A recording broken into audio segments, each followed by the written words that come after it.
If those who are able would please rise and join me in the Pledge of Allegiance to the flag. I pledge allegiance to the flag of the United States of America and to the republic for which it stands, one nation, under God, indivisible, with liberty and justice for all.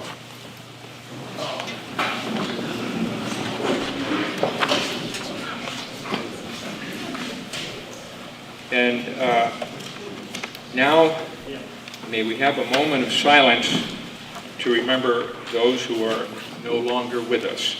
And I particularly want to remember Christopher Shem and Bill Walters, both of whom passed away just in the last 24 hours.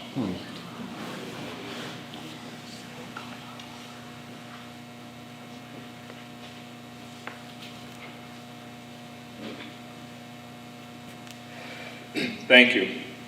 Now, how is the sound? Can you hear me all right? Yeah, good. Does that mean, Chris is going to give me a thumbs up? Does that mean we need more volume? Okay.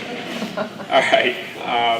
Although I'm the person standing up here, I want to remind you that it takes a number of people to put town meeting together.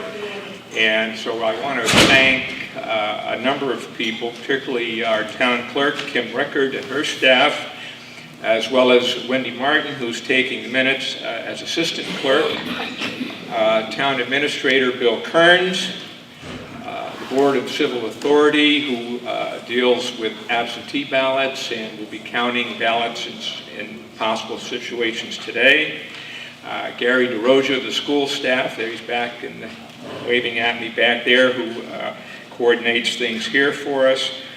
And of course the select board and the various committees for preparing and bringing forward the warrant articles today. Because we don't have the school issues on our agenda anymore, we are not having students help us out this year, so I've had to recruit a couple of experienced adults to be our tech staff in terms of handling the microphones. So that'll be Steve Nolan and Bill Toomey, wherever they are, but you'll see them in a few minutes. As is a tradition here, the Grafton Grange will be offering their lunch, and that's available at whatever time we break for lunch, and I don't know how things will go, but I think they'll be ready from 11:30 on or something like that. Anytime. And there is takeaway, and Eileen Gregory informs me that the price is still $5, so you can't beat that. At the rear of the room as you came in, you may have noticed a lot of materials. In particular, the town report, which has, of course, the warrant items and various budget information that we will be referring to. A lot of handouts representing organizations who have requested funds from you. Australian balloting on the high school budget and the River Valley technical budget. I'm not sure if all of these materials are back there, but they've been available.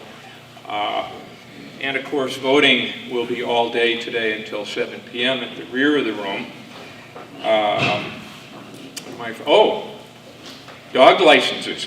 You can also get your dog licenses while you're here, and Michelle Dolph is in the back of the room to deal with that. Later in the meeting, I think we'll be discussing the infamous emerald ash borer, the coronavirus, and the school situation. So we'll deal with those things in time after we've worked our way through the warrant items.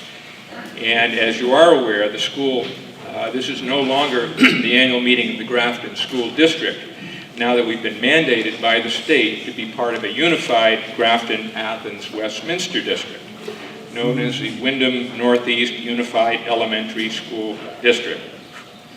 As you will recall, we are suing the state, hoping that the Vermont Supreme Court will allow us to return to having our own school district. This leaves us with a complicated situation as far as governance and budget approval goes. Grafton's own Jack Breyer is chair of the Unified Board and also the Shadow Traditional Board, and will offer information later in this meeting when we've completed our warned agenda. I'm privileged to serve as your moderator, and my role is to help conduct a fair and orderly meeting and help you accomplish the business before you today.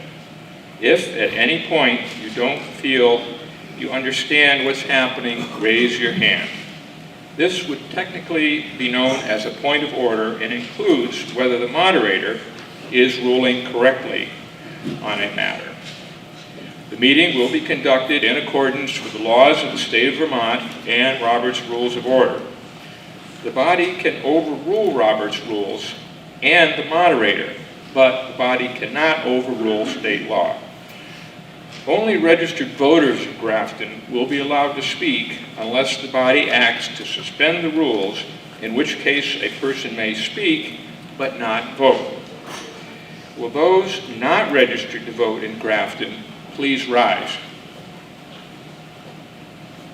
Okay, so now we know who you are, so that's good, thank you.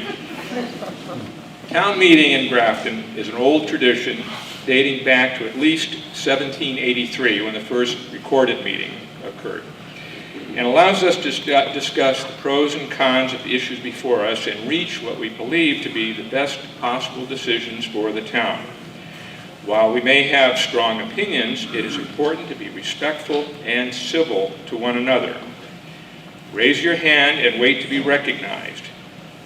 Then stand and wait for the microphone, which will be passed to you by one of our microphone assistants, Steve or Bill. Even if I have called upon you by name, please state your name for the record. Hold the microphone close to your mouth and speak clearly. I'm reluctant to ask for a time limit, but if there is no objection, I ask speakers to keep their remarks within 5 minutes. No objection, good. A person may speak once on an article and a second time after all others have spoken. The reading of short quotes is allowable, but any lengthy reading requires special action by the body.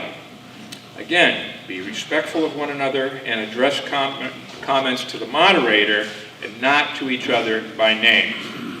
Are there any questions before we begin?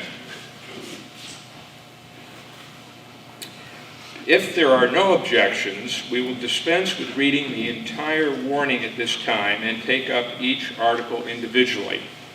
Any objections to doing so? All right. Then, hearing no objection, we shall begin with Article 1.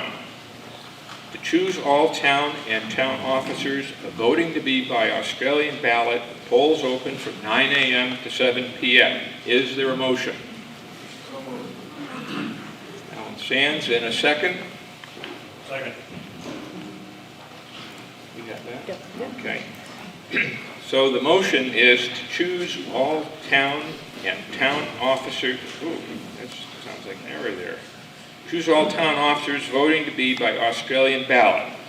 Polls open from 9 a.m. to 7 p.m.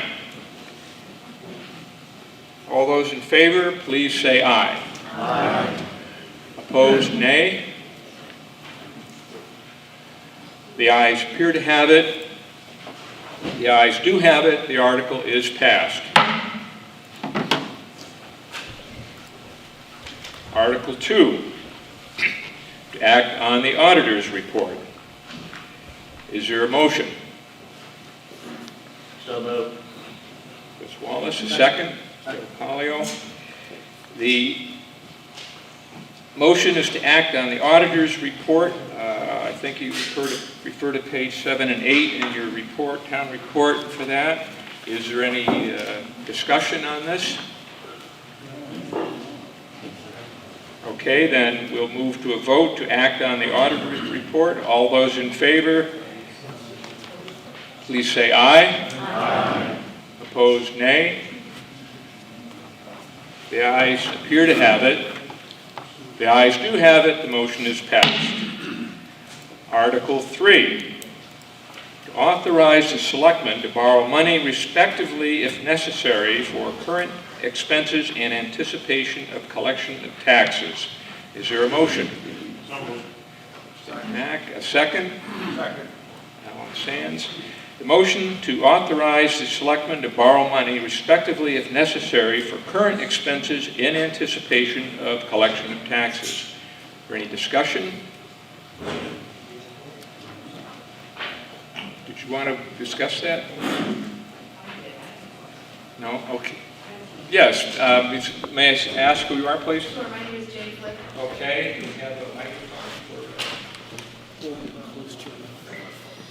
Well, I just have a question. Is this above and beyond what the selectmen is paid annually? Or what's set aside for the selectmen annually? So I'm questioning if we set aside a stipend for him, I'm sorry, I'm kind of caught off guard here. I was just wondering what that, if there was a total of what he could borrow, and who makes the decision as to whether or not it's an appropriate amount of money. Okay, somebody, Mario, please. And let it come up for a minute or a second or two. There you go. The article serves one purpose and one purpose only. The budget new budget starts on July 1, and the last tax payment is May 15th. In the event that there was a shortfall, then the town could borrow the money so the town can continue to go until the next tax period, which would be in August. That's not going to happen because there's a surplus of 14%. So, but you never know what could happen in the interim. So we put this article in as a cautionary matter, but it has nothing to do with the select board's pay or anything else. It's strictly to authorize the town to borrow money in the event that for some reason the taxes are not collected, are not sufficient to pay the bills. That's all it's about. Okay, I understand that, but if you've got a budget of $126,000, and you're saying you come into a shortfall, and you want to have money to hold you over until the taxes come in, aren't we then in effect borrowing into the following year's budget by doing that? Wait, yeah, sure you would. You would borrow it until the next tax is due, which would be August 15th. So this would just be on an emergency basis? Exactly. Yes. Kim, are you here, Kim? Do you want to explain it? Okay, why don't we wait till Kim gets a microphone? I'm good. Okay. Okay. Okay, thank you. Any further discussion on Article 3? Okay, then we'll proceed to vote on Article 3, which is to authorize the selectmen to borrow money respectively, if necessary, for current expenses in anticipation of collection of taxes. All those in favor, please say aye. Aye. Opposed, say nay. The ayes appear to have it.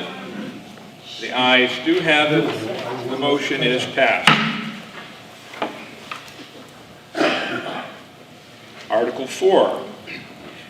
Shall the town of Grafton raise $9,000 and 0 cents for ambulance service? Is there a motion? Lisa Kissel, second. Keith Hermes. Any discussion? Keith Hermes?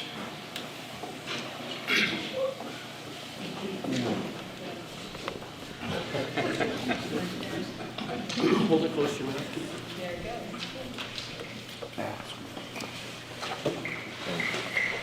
Keith Hermes. It's worth every year just reminding people what this is for, if that's okay. So when you call 911 and if there's a medical component to it, which means that you're ill or you have an injury, or if the fire department is going to a significant incident, we have an ambulance service that we contract with, Golden Cross Ambulance out of Westminster. This $9,000 is essentially a retainer that guarantees that they will come regardless of whether or not they will actually transport a patient. They make money primarily by transporting patients. So if we have a call and it's just a matter of some sort of an assist or some sort of a standby, they're obligated to come and be with us while we attend to things. That's what this $20,000 is for.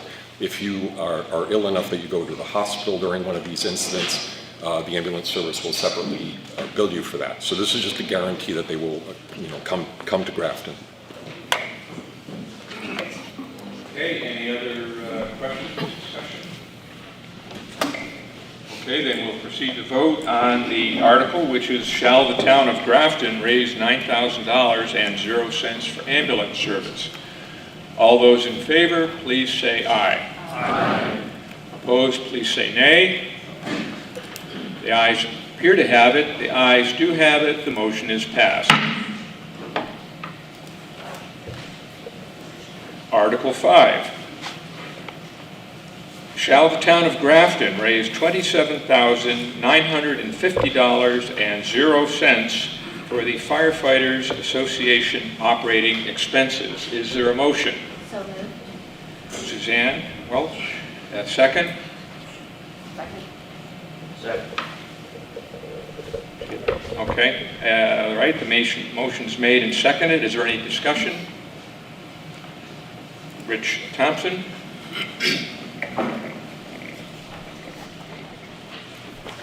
Hi, my name's Rich Thompson, I'm fire chief in town. This is interpretation of what it actually cost us to run the firehouse, the electricity, the insurances, fuel for the truck, et cetera, et cetera. Everything else we raise privately for most of our equipment and everything, but this is a true interpretation of what it costs to run the actual building. Any other discussion, questions?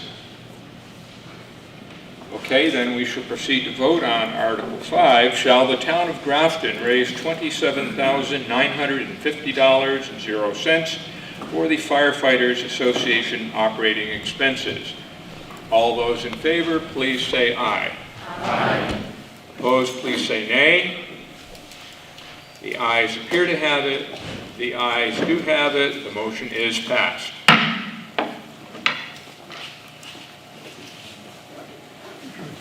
Article 6, shall the town of Grafton raise $3,000 and 0 cents for the Grafton Rescue Squad operating expenses? Is there a motion? Maureen Parker, is there a second? Kathy Ciano, Goodwin. Is there any discussion? Keith Hermes. You guys want to think? Have to turn it on, Keith. Hi, Keith Hermes again. So first of all, I'd like to thank the town for the continued support, financial support, and moral support of the rescue squad. We have a number of volunteers. I'd ask you to take a peek on the page where we have our report, and without them, care for individuals who are sick and injured in town would not be possible. We remain an all-volunteer organization, and no one gets paid to do what we do. We just love it, and we're crazy. We're asking the town to fund us at a level of $3,000 for the coming budget year. That's a level amount, and although our expenses have gone up a little bit, we also are very fortunate to have very generous donors in town. So we're going to attempt to make up the difference through fundraising. So we thank them as well. Any other questions, comments?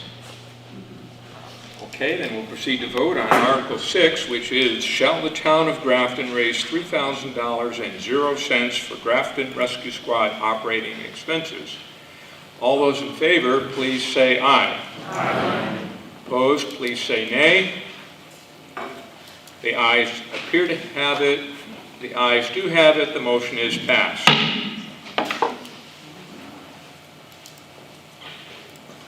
Brings us to Article 7. Shall the town of Grafton approve expenditures of any grant monies awarded for purposes named in such grant or grants for the fiscal year 2020-2021?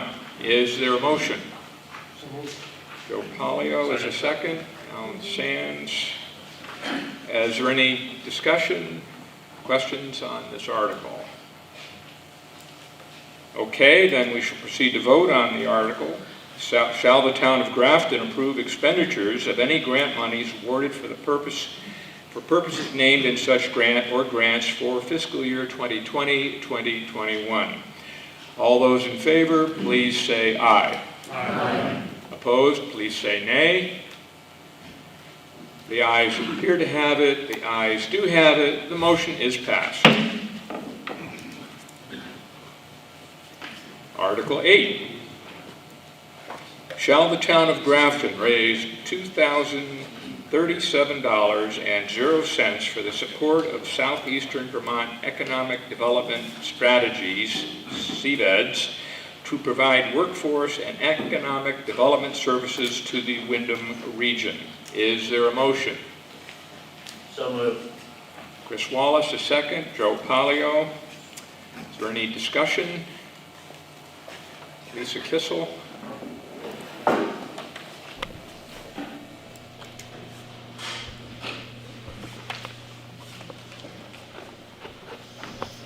My name is Lisa Kissel. So I have a question whether we know what particular activity CVEDS would undertake that benefits Grafton and development here. I don't know if there's a representative here. Also, is there any past, are there any past examples of activities that have benefited Grafton? Thank you. Okay, thank you. If you give it like to Steve, and he can give it to this young lady over here, who is not a voter. If there is no objection to the representative from CVED speaking, we allow her to do so without objection. Hearing none, please go ahead and address the, Great. identify yourself. My name is Christy Beatty, and I am the Pipelines and Pathways Coordinator at the Brattleboro Development Credit Corporation, which is directly associated with CVEDS. I work within the 4 Windham County high schools to connect students to career awareness, preparedness, and jobs right here in their own backyard. We thank you so much for letting us speak and for your support in the past. We provide a lot of different services for economic development for the region. And as we know, we are a regional economy. We depend on one another. One of the things that we do with the funding is we take your dollars that are there to support our programming, and we leverage them for more money from state, federal, and private donors. So we're bringing money back into the community. And one of the things that we do with that is to create programming. So I'll give you an example, because this is my program. I was hired about a year and a half ago to head up this Windham County High School program. I am within Bellas Falls Union High School. And so far this year, we have, I've taught workforce development classes and resume classes to all of the 9th graders. We provide a sophomore summit, so all the sophomores connect to careers here with workshops with actual employers who connect them to the pathway to get jobs. Juniors and seniors this year, we've done some worksite tours, and we're now working with a STEM teacher to have healthcare folks come in to speak to the students. One of the results, which was really neat with one of the worksite tours, is that 2 of the seniors were asked on the spot to apply for a job at Windy Blake, which is exciting because that's a pathway to success, post-secondary success. And I think that's one of the things that we all care about is post-secondary success for our students, and obviously a thriving economic community. So that's one of the things we do. I know, sorry. Blah, blah.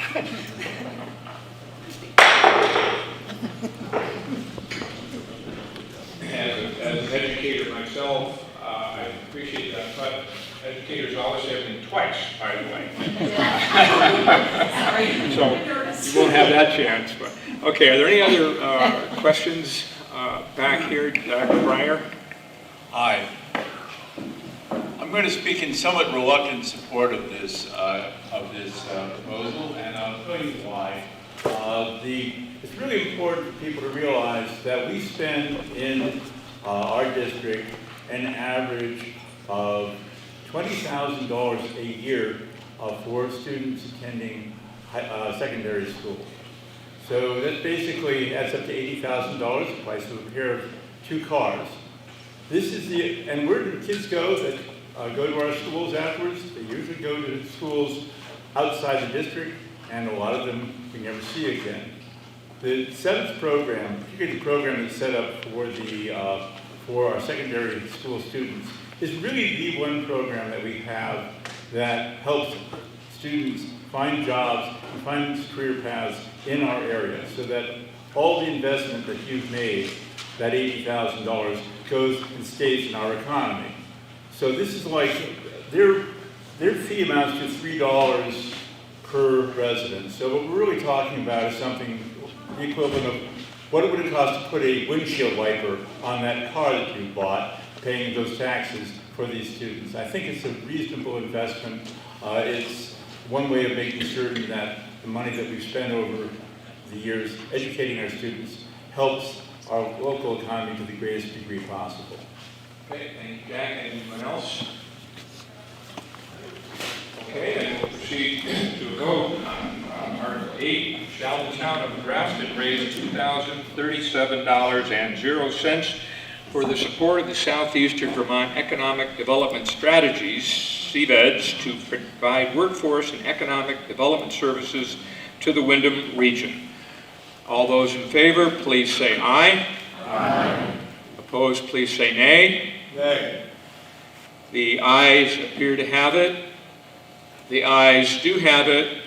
The motion is passed. Thank you.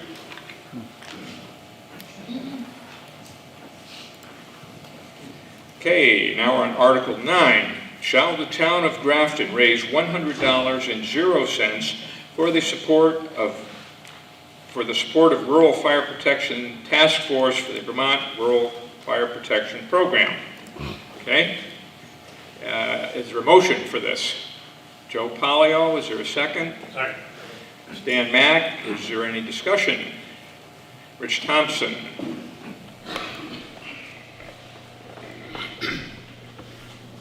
Again.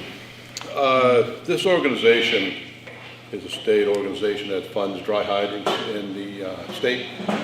And historically, we've been able to install dry hydrants around town for zero or very little money. I think I'm correct in saying that, between Eric doing the engineering on it and volunteer help from the firefighters and so on for the material.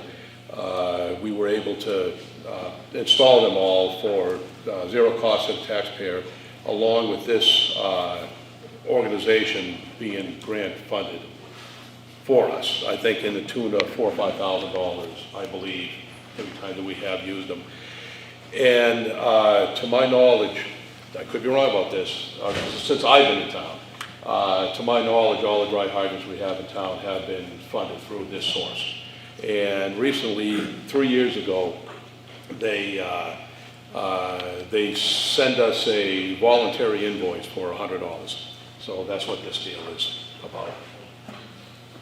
Okay, any other discussion on this issue? Yes, over here, Bill.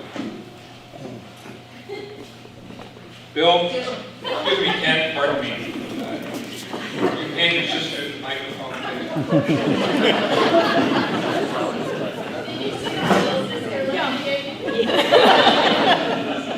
I just wondered what the status of new dry hydrants is. I know several years ago we were contacted and we just said yes, we would. I don't know whether you have a list of when they'll take place or what, or if there's something that we as landowners need to do.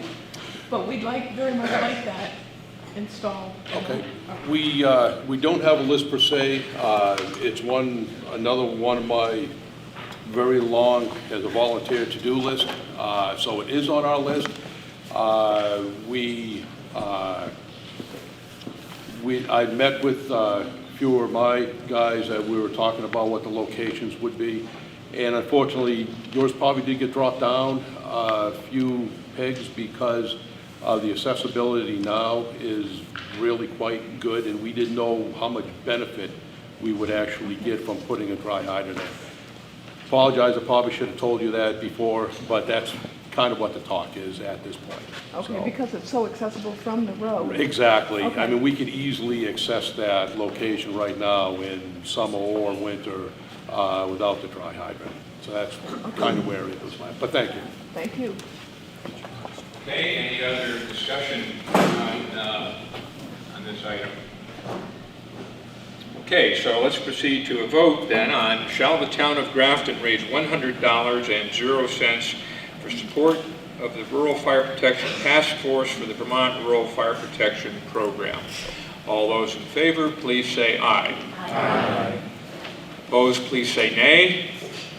The ayes appear to have it. The ayes do have it. The motion is passed. Article 10. Shall the town of Grafton raise $9,741.00 for humanitarian expenses? Bellows Falls Senior Center, $674. Grace Cottage Hospital, $1,500. Grafton Cares, $1,000. HCRS, $600. Parks Place, $100. RSVP, $160. Senior Solutions, $650. Sevka, $650. The Current, $250. Valley Cares, $1,052. Visiting Nurse Association, $2,300. VCIL, $105. Women's Freedom Center, $600. Youth Services, $100. Is there a motion? So moved. Suzanne Welch. Is there a second? Lisa Kissel. Is there any discussion? I think you'll find information on these articles, on this article on pages 18 through 22, and then again on 39 through 41. Plus there were handouts at the back of the room on most of these things. Okay, is there any discussion on this? Sorry, I took up your time mentioning those things then. Okay, let's proceed to a vote on this. You're going to make me repeat this for the record, I know. Shall the town of Grafton raise $9,741.00 for humanitarian expenses as follows? Bellows Falls Senior Center, $674. Grace Cottage, $1,500. Grafton Cares, $1,000. HCRS, $600. Parks Place, $100. RSVP, $160. Senior Solutions, $650. Sevka, $650. The Current, $250. Valley Cares, $1,052. Visiting Nurse Association, $2,300. VCIL, $105. Women's Freedom Center, $600. Youth Services, $100. Let's proceed to a vote now. All those in favor, please say aye. Aye. Opposed, please say nay. The ayes appear to have it. The ayes do have it. The motion is passed.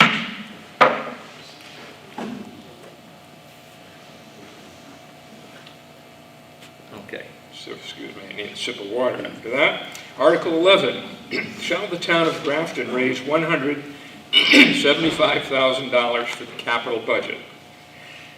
$25,609 for Highway Structures Program, $15,000 for the Fire Truck Fund, $75,000 for Highway Equipment Reserve, $4,000 for guardrails projects, $4,000 for Computer Upgrade Program, $5,000 for Bridge Maintenance Program, and $46,391 for the Bridge Construction Program. Is there a motion? Jason Archambault. Is there a second? Joe Pollio. Is there any discussion? Okay, I'm not even going to tell you where to look for this one then. So we'll proceed with the vote on the article. To repeat it again, shall the town of Grafton raise $175,000 for the capital budget?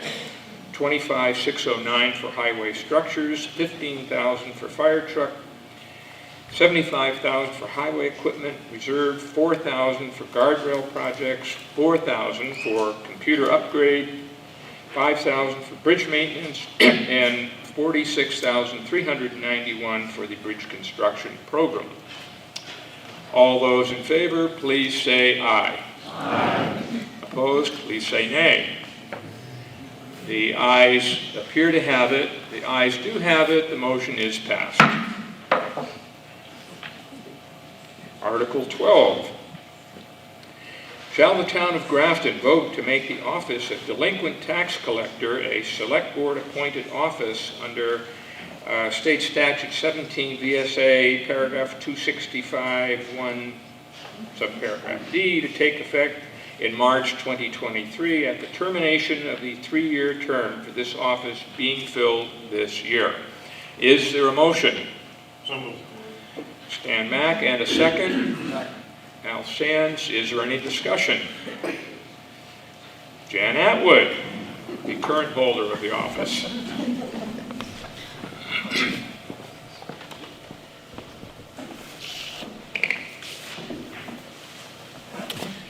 Okay, my name is Janice Atwood, and I've been the collector of delinquent taxes for 21 years. And I know, shoot. And this is my last year. I'm retiring. I thought I would let you know that I did ask Michelle Dolliff last fall if she'd be interested in the office. And I like her. She's honest, pleasant, and I think with all the work that she did with FEMA, shows that she's really right on the ball to work as delinquent tax collector this year. And I know we've got 3 articles, and I thought I'd kind of address a little bit of this after having done it for 21 years. I don't think, this is my opinion, take it for what you want, I don't think it's a good idea to have it come under the select board for the simple reason that it's too easy for it to become a political football. That's my feeling on it. Whether it's for 1 or 3 years doesn't make a whole lot of difference. I think if you keep electing the person as the collector of delinquent taxes, if you don't like what they're doing, vote them out. That's your privilege. But personally, I just wouldn't have it come under the select board. As far as taking away the 8% from the collector and just giving them a yearly stipend, I don't know, it doesn't say the amount they want to give. I've heard $1,500 a year kind of bandied about. I wouldn't have done it for that. Michelle is going to be in the town office for a day or 2 a week, so she'll be able to handle the paperwork and the computer work, and she's really good at that. She may not have to deal with people in her home or on the phone, or she may have to. I have had calls at midnight because people think I have an office and they'd leave a message. It really scared me at midnight to get a call like that. You may have to go out and visit people in their homes. The worst one I had was the naked guy behind the door. Came to the door and he said, "I can't come out right now, I'm naked." I said, "That's fine." Didn't want to see him. So the other thing is, if they're going to keep the 8% and just give the collector a yearly stipend, and the rest of the 8% goes to the town, as it is now, the town is getting 16.5% interest, which I think is kind of steep. And then if they keep even more, it could get up to 20% a year. My feelings is like 1% a month would be pretty fair. You have to keep the amount up there, the percentage, so that it entices people to pay sooner rather than later. And the 8%'s always been something that scares everyone, which it should.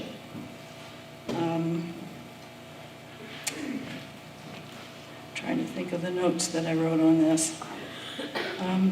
That's pretty much it. That's the way I've kind of thought about some of this.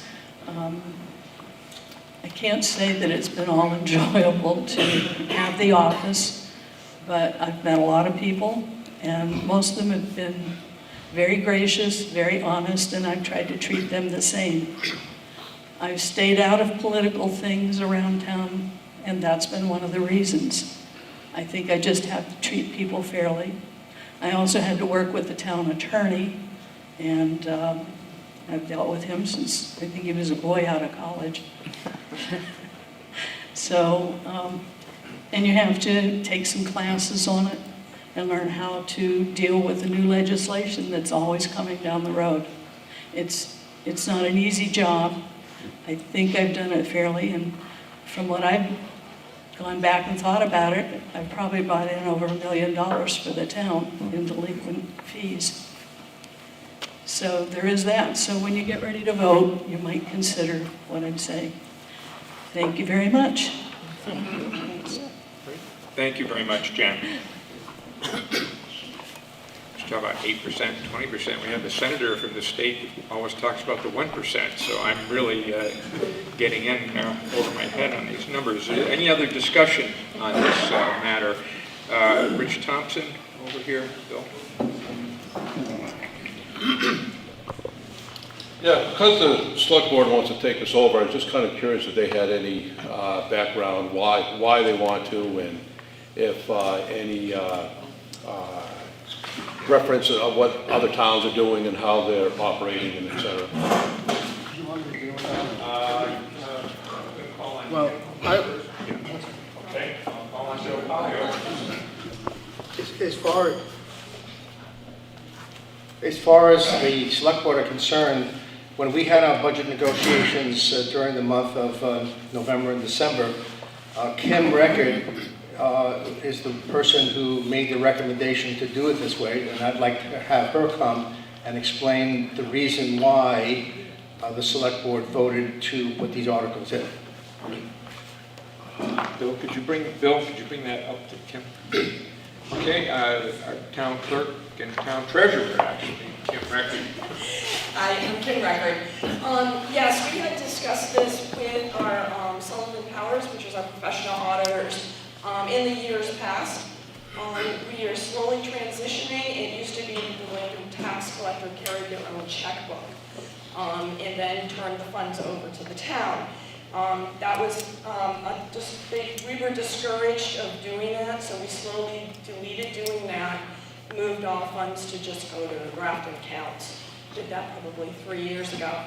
And in the discussion with Fred Duplessis, a lot of the towns are moving to this way of doing the delinquent tax collectors, is having, you've got someone, you have an ability to search out somebody that's got the ability to do the position, rather than just a local official that may not know a local resident. So needless to say, it does come down that we were recommended to possibly move in this direction. And we did not obviously want to do that to Jan, and Jan being up for retirement, this gave the opportunity to actually go through with the position and turn the funds over to the town, the 8%, and just use a stipend. The town would then get anywhere from, it depends, every year is different for what the delinquent tax collector collects. The 1% stays with the town of Grafton for the interest. The 8% moves on to the delinquent tax collector, but we're asking for the 8% to actually come back to the town and give a stipend. And it can be anywhere from $5,000 to $8,000 a year. And we have to do it in the statute, the way it's written, because the position is available now, but we have not voted to move into an appointed position, we do have to have it on our ballot. So that's why we've got Michelle running for a 3-year term, which will be elected this year. After her 3-year, we're voting to end it as an elected, then move to an appointed. You can actually have an appointed position for more than a year, but we were asking for a year of appointment, not until 2023. Okay. And Kim, any other discussion? What would your Bill have with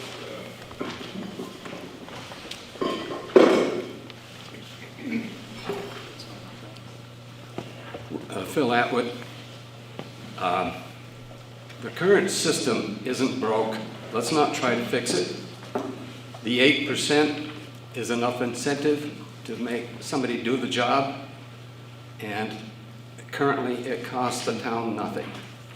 And I think having to vote the person in is a better system. Thank you. Any other questions, comments? Okay, then we'll proceed to vote on the article.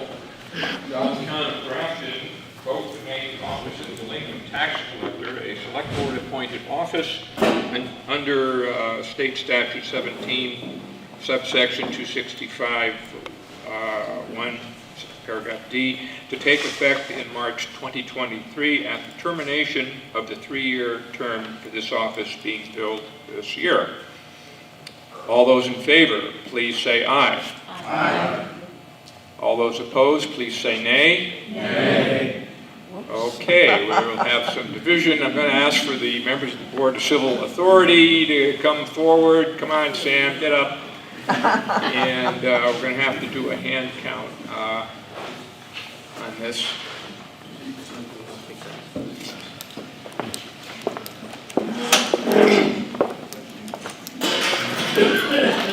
Okay, so the way this will work, I'll ask you to raise your hands if you're in favor, and please hold them up until we get a count, and then we'll do the same thing for the negative vote. So all those in favor, please raise your hand.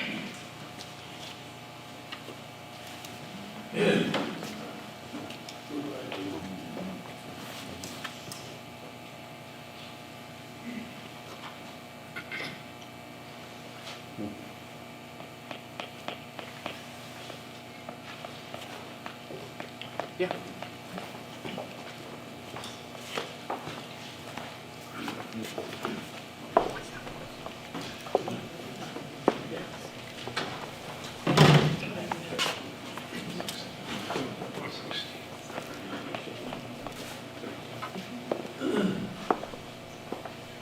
Okay, now those who are opposed, please raise your hand. This is for those who are opposed.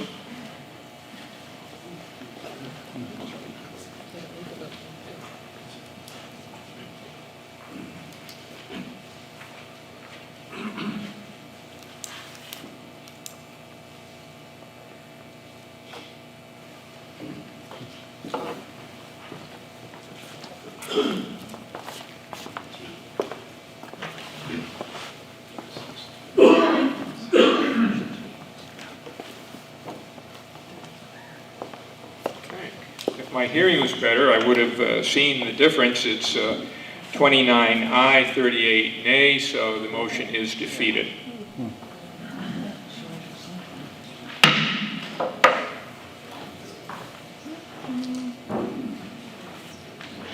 Article 13.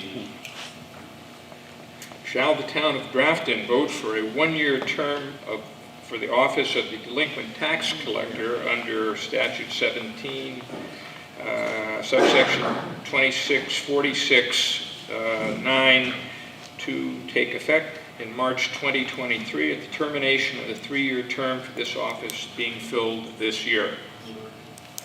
Is there a motion? Point of information, does this still count now? I don't know. Yeah, that's a good question. I'm going to refer to Bill Kearns, the town administrator. Still have the right to change it from a 3-year to a 1-year, so yes, you can vote on this.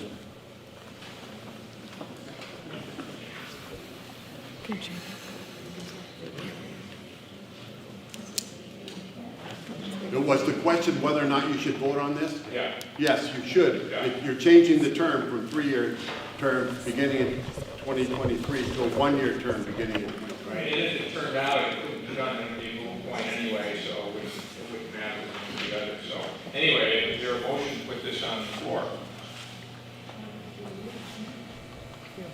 Joe Polio, was there a second? Bill Kearns. So, okay, so the motion is now on the floor. Is there any discussion? Mary Beth Culver over here.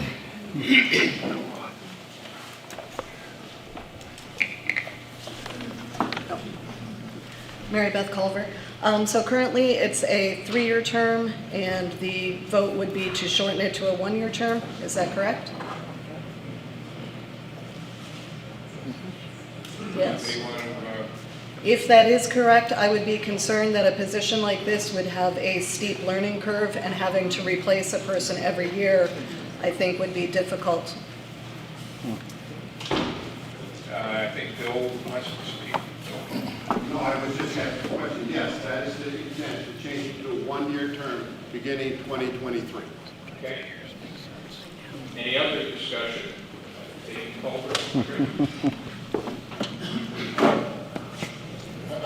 Question for, I assume, the select board, probably Bill, is what is the process if, for whatever reason, the town is unhappy during a 3-year term?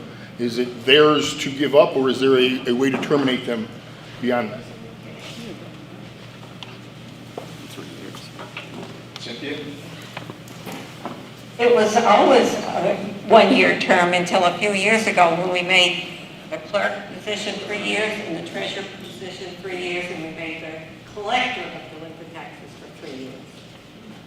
So it's nothing, it might be a good thing to do it this way in case you do want to appoint and not vote someone, if someone doesn't want to run, because they can always run.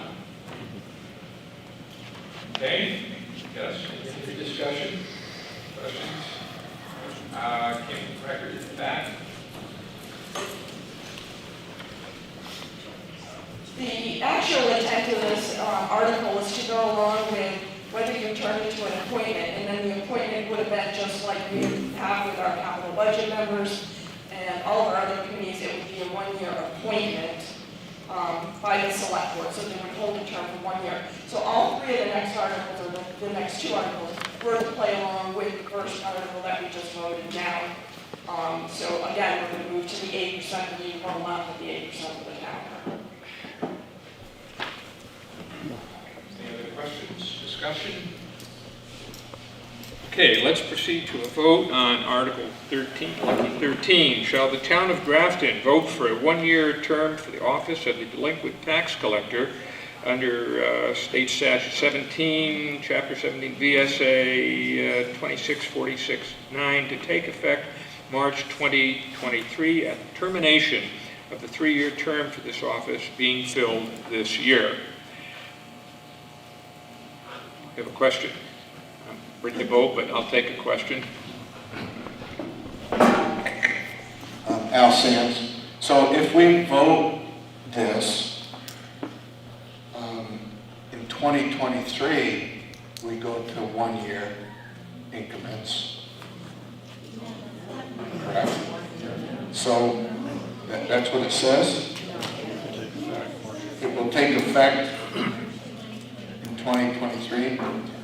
Yes. So if we vote yes on that, we will currently fill the term for 3 years. Is that correct? Yes. It's 3 years, and then after 2023, we go to 1 year. Okay. Right? I'm not supposed to answer questions, but I think that's right.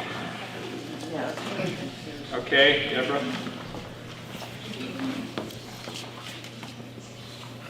I didn't understand the response about what does the town do if they are unhappy with the tax collector, the delinquent tax collector. There was no response to that. And that makes a difference between 3 and 1 year. All right, I'll allow a response to that if someone wishes to make one, otherwise we're going to proceed to vote. Okay, so are you answering that or asking another question? We really have ended the discussion. I yielded to the point of order, which has opened up enough more questions, but really we're just prepared to vote on this, like it or not. It's what's confusing. I think it's confusing. It is. So I think you need some more discussion. What end? Perhaps the question was a specific question, but nobody's prepared to answer it. There was no other Michelle may have a different offered question. when I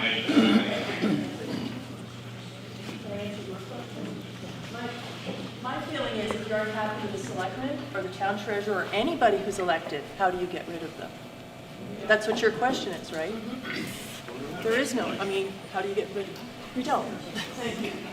I mean, right? Until the next election. So, Is this a point of order? No, I just want to answer that question. Okay, we have an answer to the question. They're in office. Okay, that's a new question. All right, let's proceed to a vote on this issue, which I've read a couple times now, and so hopefully we're prepared to vote. All those in favor of the article, please say aye. Aye. Opposed, please say nay. Nay. I would say that the nays have it, and the motion is defeated.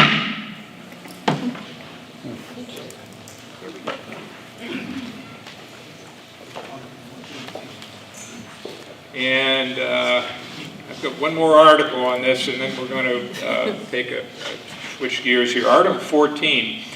Shall the town of Grafton pay the delinquent tax collector a stipend compensation in lieu of the 8% commission, the latter of which shall be turned over to the municipality once a month in accordance with 32, this again, state statute 32, subsection 16743, and statute 24, subsection 1530. Is there a motion?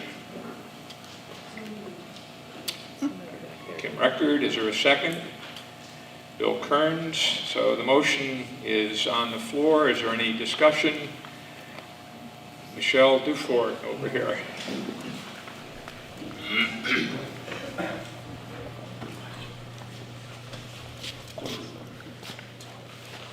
So I just want to make sure I understand what happened here.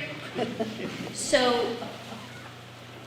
the position has been now up for vote for 3 years, correct? Correct. And It's voted on by the town. because it's on the ballot. And it's not going to be an appointed position in 2023 because we voted against that. And it's not going to be a one-year position because we voted against that. So does this mean that whoever is elected would, if we voted yes for this, would only receive a stipend and not the 8% that they previously received? Yes. Okay, that was all I wanted to know. We see Kim Record nodding her head yes in response to that. So, Carol Lynn?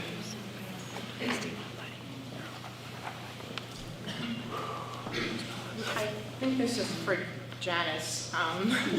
It seems like it's a time-consuming position, and that you probably spend quite a bit of time trying to collect these taxes.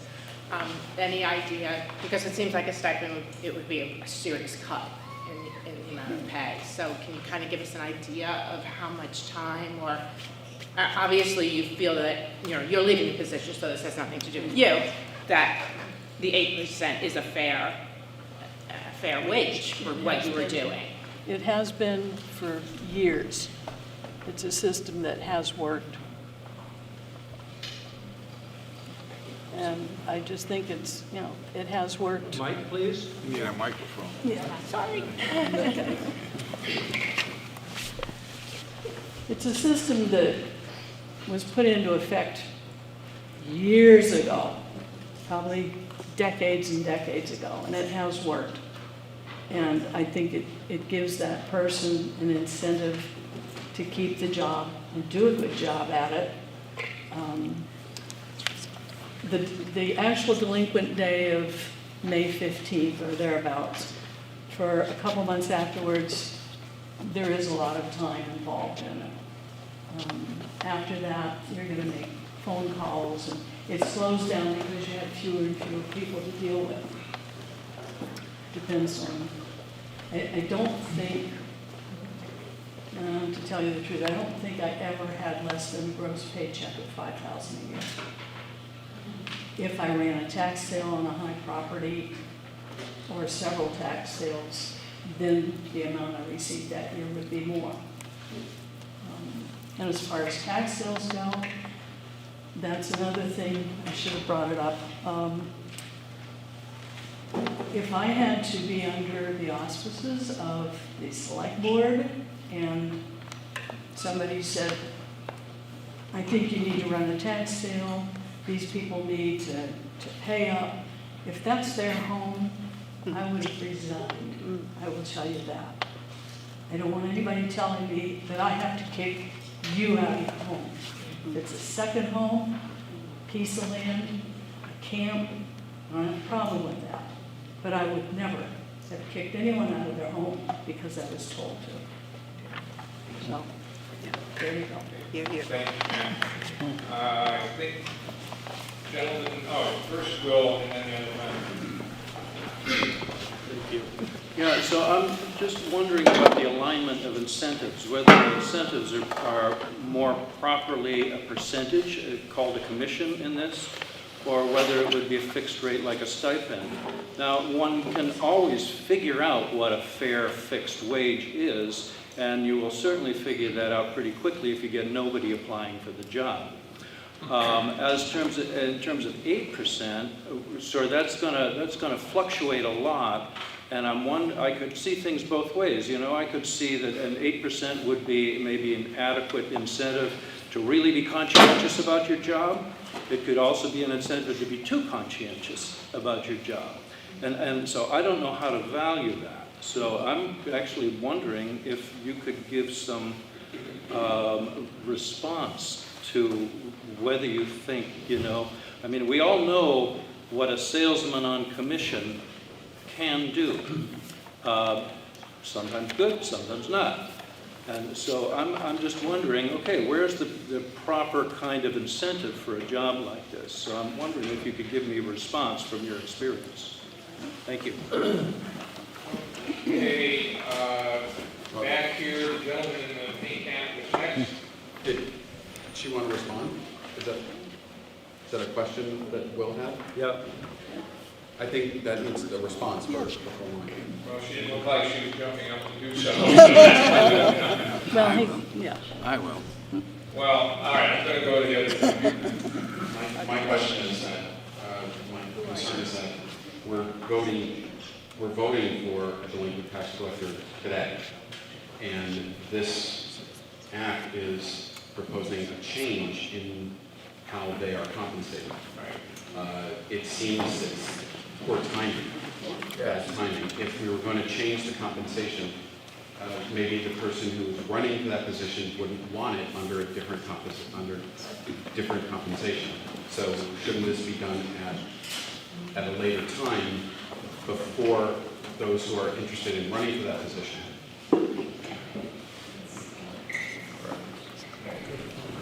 Okay, we're going to go to Kim and then back over to Phil. Okay, like I said, this had been thought about for probably the last 3 years at least, with discussions, like I said, with our auditors for duplicity. So this has kind of been discussed, knowing that there's going to be a compensation. That was one of the reasons Michelle is in the office. Assistant treasurer does collect taxes, fully aware of it, and feels as though it can just intertwine with what she's already doing, along with, right now, the delinquent tax list is less than like 12 people. So if you're on top of this, and you stay abroad, and you really are diligent about approaching people in a nice manner, you can keep your delinquent tax list down, and you won't run into having to have tax sales. We need more policies. We don't have enough policies that are even strong enough for any of the reasons for a delinquent tax collector. Okay, now over to Phil. You can get the microphone. Phil Atwood again. I'm a real estate agent and I work on commission, and this position has worked on 8% and it's worked fine. I don't know why we're trying to change it. Okay, and over here to Kate.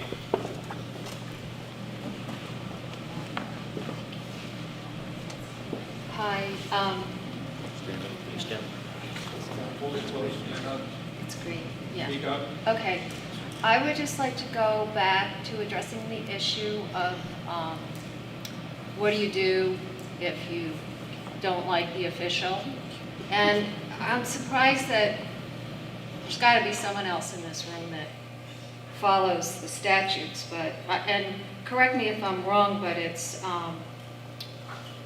you know, VSA is a 24, chapter 123 on the recall of elected officials.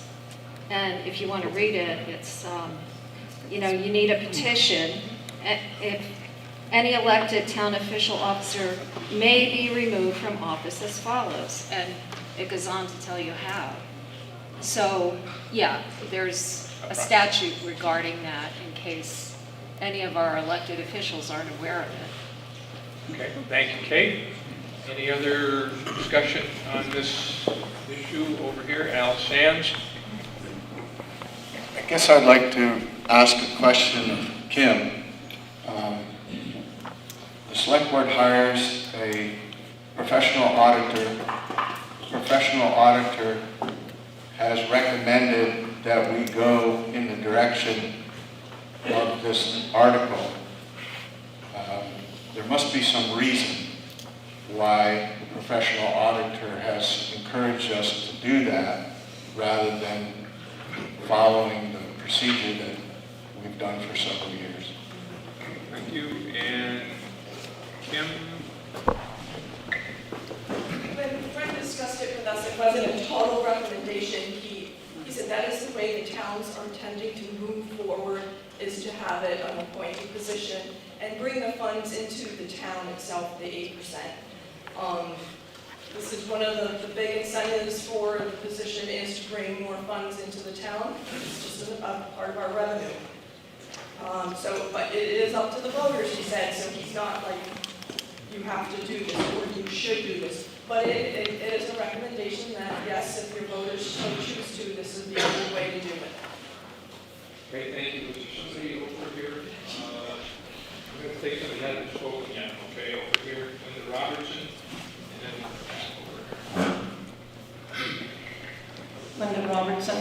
I want to make sure that if this gets voted in this year, it means it takes place this coming fiscal year for whoever the tax gets from. Michelle has voted in, it would affect her.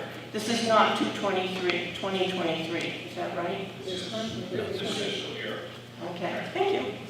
Okay, and then go to Mary Beth. This is just an observance.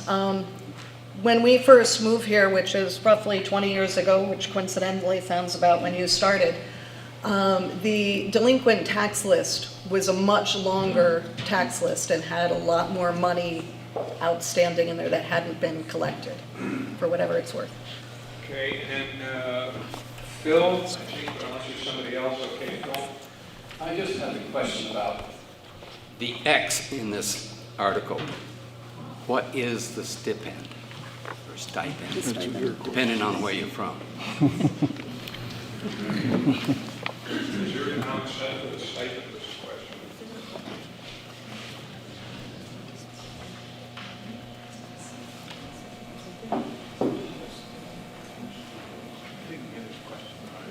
The question is, was there an amount set for the stipend? Is there a specific amount?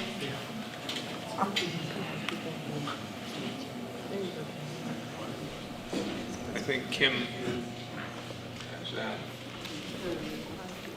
Yes, on page 12, there is a stipend listed of $1,500 under the salaries or compensation for collector of delinquent taxes. And you can see in 1819, there was an actual revenue of $8,598. Okay. And then Tom, over here. Thomas Toscano. I actually had no intent of speaking, but it seems that perhaps we need to appeal to a higher power, go back to the Bible. The tax delinquent, the tax collector was not beloved. I think the 8%, let him have it. And it's a very tricky job. $1,500 just doesn't sound like a lot to go and invade people's economic reality. Okay, thank you. I think we're at the end, are we? Discussion. Okay, we're prepared to vote. On the article, shall the town of Grafton pay the delinquent tax collector a stipend for compensation in lieu of the 8% commission? The latter which shall be turned over to the municipality once a month in accordance with the cited state statutes. All those in favor of this, please say aye. Aye. Those opposed, please say nay. Nay.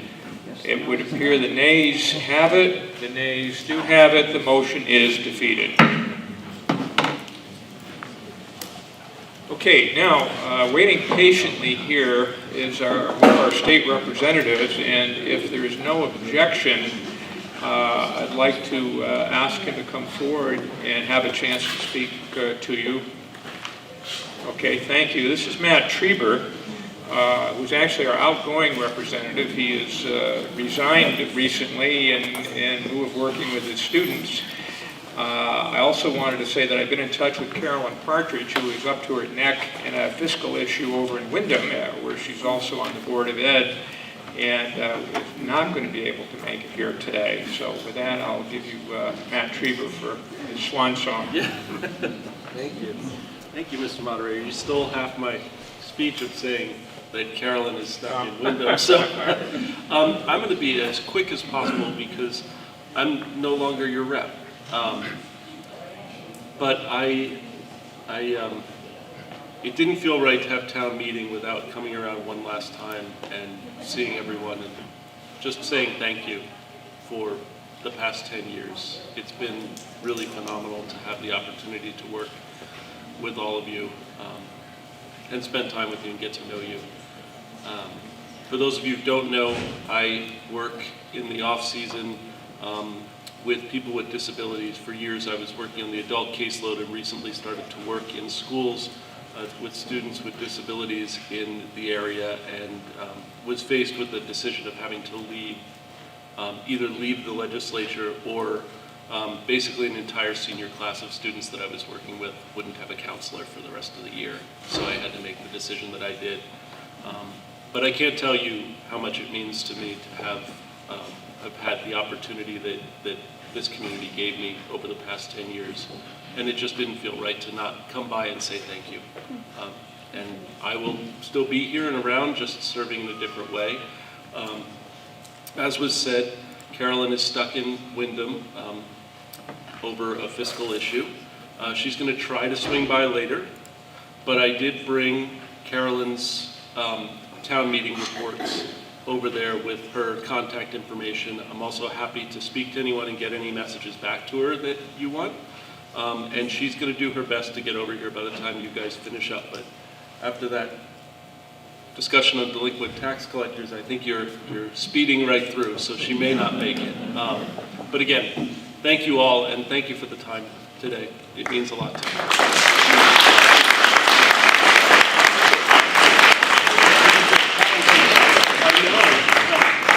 Like this. I'm kidding, Matt. He bought a kayak a couple of years ago at the infamous fire department tag sale, but he got to get the paddle with it.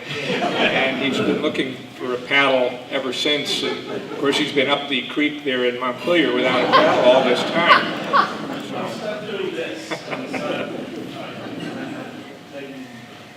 Okay, I also noticed we have a representative of the Sheriff's Department who probably doesn't want to speak. I'm not sure, okay, but she's there if you want to take your complaints to her, and if you want to argue over a recent speeding ticket or something, I'm sure she'd be more than pleased to thank you for being with us today.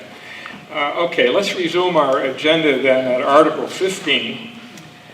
Shall the town of Grafton raise $601,093.00 for the maintenance of highways and bridges?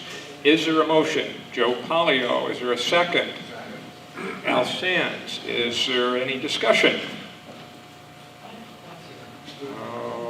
Okay, yes, right here. I'm sorry I didn't get your name. Hi, I'm Jane Fleck. I just have a quick question. How does this Article 15 tie in with the last line on Article 11, which also indicates in excess of $51,000 for bridge maintenance program and bridge construction? So how does that tie in with the notes noted on Article 15?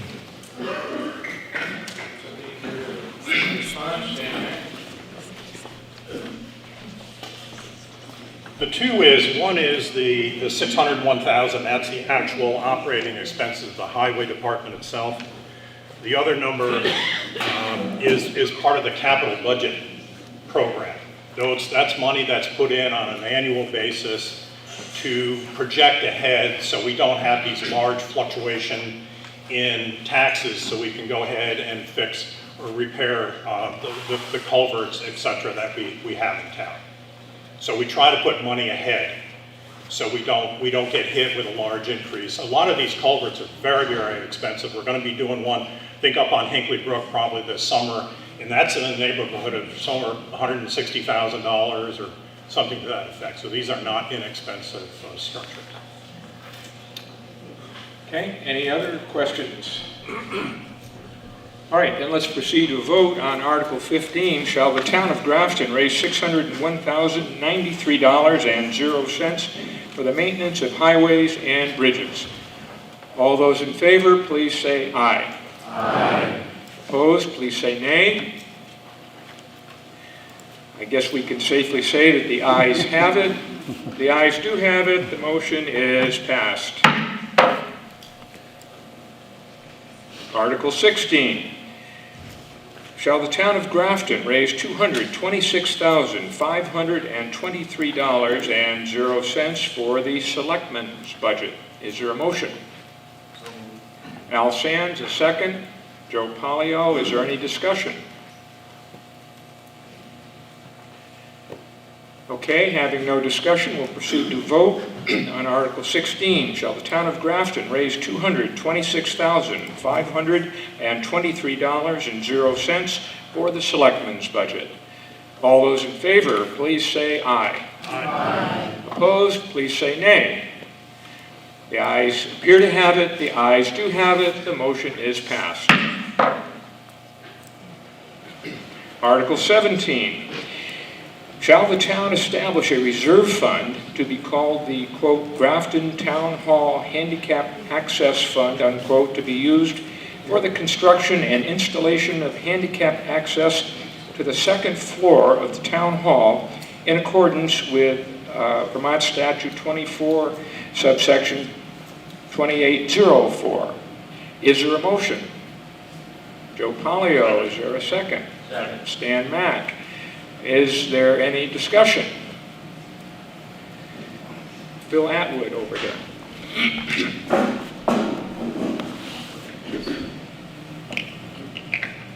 Bill Atwood again. I've got a question about the amount. The X isn't filled in. And what is the total project cost? And would this be not required or wanted if we were to take over the use of the brick church for town functions? Okay, questions? Take a shot at that. Joe Polio. There is no amount. This is a reserve. We have to establish a reserve fund. Okay. As many of you might know, we're in the process of restoring the town hall. Windows, insulation, heating systems, and all. And we have a building that basically we can't use. I mean, with the amount of people here today, we could be in that upstairs. We could use it for selectmen meetings, we could use it for planning commission meetings, and various other things. So the Wyndham Foundation has generously given $10,000 so far for the handicap fund. And the select board decided that this money should not be put into the general fund. It should be segregated so that if and when we can get enough grants, and we are going to apply grants to the Ames Holt and to the state of Vermont, and hopefully we can raise all the money to do this without any tax dollars. That's the purpose. I can't tell you what the cost is yet because we have architects trying to figure out which is the best way to make this happen. So all we're asking is to establish this fund so any monies that have been given to the town for this purpose will then be segregated and it will be used only for that purpose, not for anything else. Rich Thompson over here. Well, if I understood you, Joe, you're going to set up the fund with $10,000 into when the foundation gave it? That is correct. Rich, could you just ask that one more time, because we couldn't hear you with the microphone? Well, Rich said we're going to use the $10,000 to set up this. If the fund is passed, then the $10,000 will go into this account. Yes.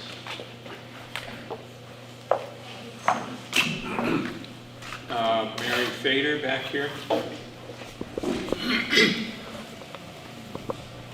Hi, Mary Fader. Is there a public restroom in the town hall, or is that part of the planning for that building? There is a public restaurant in the town hall. Is there one upstairs? No. Thank you. Cindy Gibbs over here. I'm Cindy Gibbs. And I'm curious about how you're making access for upstairs. Is it going to change the outlook of the town hall? Are you going to have a room? We have an architect who is now working on this. I have no idea what we're going to come with. Obviously, once the plans are finalized, we'll have to have some kind of public hearing or a meeting to discuss this. Obviously, the intent here is not to change the structure of the building, to keep it intact. So hopefully we can accomplish this without destroying the aesthetics and historic building. And you know there is a limit on how many people can be up there. That is correct. So we could not fit up there. Well, maybe not today for this town meeting, but certainly other meetings we can certainly use it for. If you know they're going to be small. Thank you. Although we would urge people to attend any town meeting whenever possible, of course, but Phil Atwood over here. Once again, we have, because of this potential use of this building here, if the state wins the lawsuit, what are we going to do with this building, and why do we need another one down there with handicap accessibility on the second floor? I think we're doing too many things, and maybe to wait to see if we have this building to use for a town hall, because you can't put all these people upstairs for 1 or 2 meetings, so I think it's a waste. Thank you, Phil. Any other questions? Okay, then let's proceed to a vote on Article 17. Shall the town establish a reserve fund to be called the Grafton Town Hall Handicap Access Fund to be used for the construction and installation of handicap access to the second floor of the town hall in accordance with State Statute 242804? All those in favor, please say aye. Aye. Opposed, please say nay. The ayes appear to have it. The ayes do have it. The motion is passed.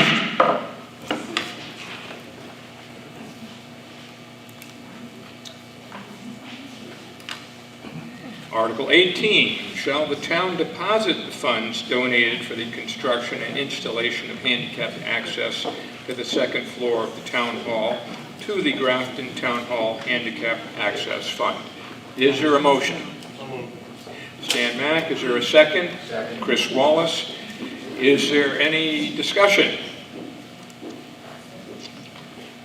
Okay, hearing that there is none, we'll proceed to a vote on Article 18. Shall the town deposit the funds donated for the construction and installation of handicapped access to the second floor of the town hall to the Grafton Town Hall Handicap Access Fund? All those in favor, please say aye. Aye. All those opposed, please say nay. The ayes appear to have it, of course. The ayes do have it. The motion is passed.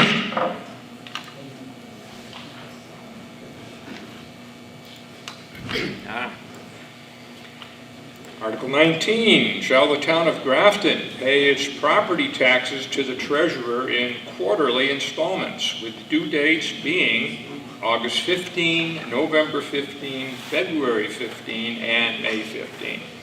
Is there a motion? Al Sant, is there a second? Nobody wants to pay. Oh, Linda Robertson. Okay. Thought we'd get away with not paying our taxes this year, eh? Aha. All right, so is there any discussion on this motion?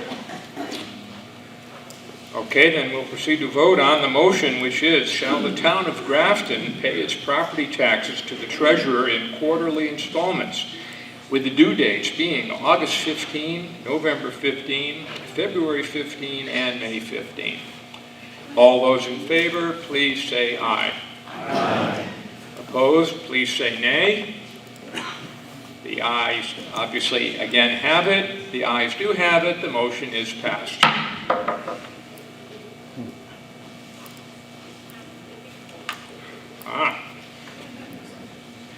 Article 20. Shall the town of Grafton levy an interest charge on all delinquent taxes on real and personal property of 1% per month or fraction thereof from the due date of each installment for the first 3 months, and 1.5% per month or fraction thereof for every month thereafter, as provided for in State Statute 325136. Is there a motion? Stan Mack, is there a second? Second. Al Sands, is there any discussion? Okay, then we will proceed to vote on Article 20. Shall the town of Grafton levy an interest charge on all delinquent taxes on real and personal property of 1% per month or a fraction thereof from the due date of each installment for the first 3 months, and 1.5% per month or a fraction thereof for every month thereafter, as provided for in State Statute 325136. All those in favor, please say aye. Aye. All those opposed, please say nay. The ayes appear to have it. The ayes do have it. The motion is passed. Well, we've finished our warrant articles. Now, we have a number of things to consider under Article 21, which is to transact any other non-binding business that may legally come before the meeting. Is there a motion to proceed with this? So moved. And a second, Sands, a second. Joe Polio. Okay, so the motion is to transact any other non-binding business that may legally come before the meeting. Discussion? All those in favor, please say aye. Aye. Those opposed, please say nay. The ayes appear to have it. The ayes do have it. The motion is passed, so we can now proceed with the rest of the meeting, which is open to the floor. Chris, wait a minute. Let's take Sam first. Can everybody hear me? No. I have a question for Rich Thompson. Hey, Rich, I would like to know. I'd like to know what's. I know you explained it last night at the select board meeting, but I don't know how many people are aware of what's going on in Cambridgeport with our mini toxic dump there. I wonder if you could elaborate a little bit on that. Well, that's a leading question.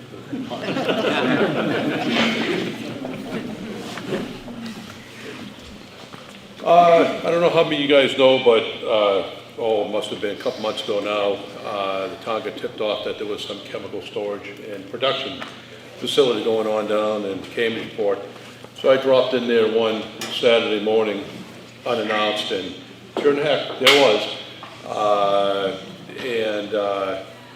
We documented it, turned a lot of the information into the state, and Stan and I went back that afternoon and we investigated a little more, and went on and on. And like I said, I got all the state agencies involved in it. Quite a lot of flammable materials in the place that were being stored illegally. A lot of tier 2, not to get into the weeds too much. There was no reporting going on and everything else. They are in the process of cleaning it up now. The company, I've been told, has been sold, and it is going to be moving out of the area. Don't exactly know what that means, exactly know what timetable that is involved in it. I was talking to the owner of the company yesterday afternoon, and she assures me that it'll be out in 2 weeks. Again, the state is involved in it. Take that for what that's worth. It's been not as a smooth running transition as I would have liked. But I can assure you that progress is being made. Clean Harbors has been down there for 4 days cleaning up the real highly toxic material. They were in there with the scuba suits, and it was a big deal, a really big deal. As of right now, there is, my most concern at this point is the amount of flammable materials that are in there. The good news is that is all new material, and it is, I wouldn't say being stored properly, but it is secured at this point. We had a problem down there, and I'll tell you, if a wasn't one of our residents, but if anonymous, I'll put it that way, source didn't come forward, our firefighters could have easily gone in there, not knowing. And if anything ever happened there, I mean, we would have lost the fire department, and that's not an exaggeration, not even a little bit. It was that much of a hazard down there. It still is, but it is getting better. The state is involved in it. I'm keeping an eye on it the best I can, and that's where we're at. It's a mess, but it is getting better.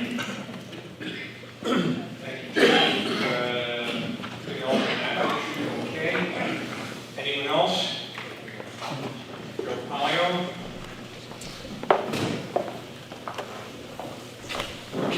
I'd just like to take time, I don't know if everybody's aware that Josh Hearn, selectman, resigned during the year, and Chris Wallace stepped up to fill his position.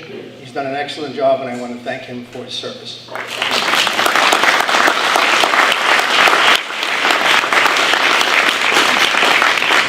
I think left the room to go work with the train luncheon, by the way. As you know, we all wear more than one hat in this town. So, Al Sands.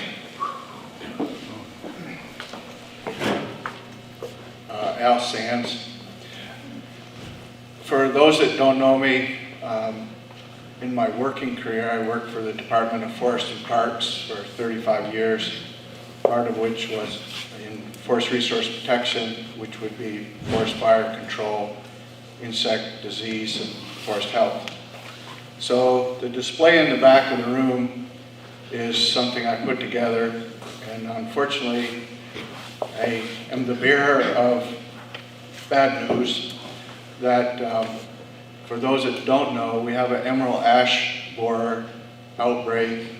This is all kind of fast-paced because it's unfolding very quickly.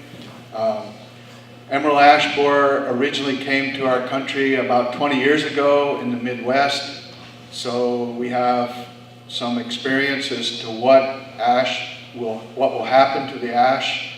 We're not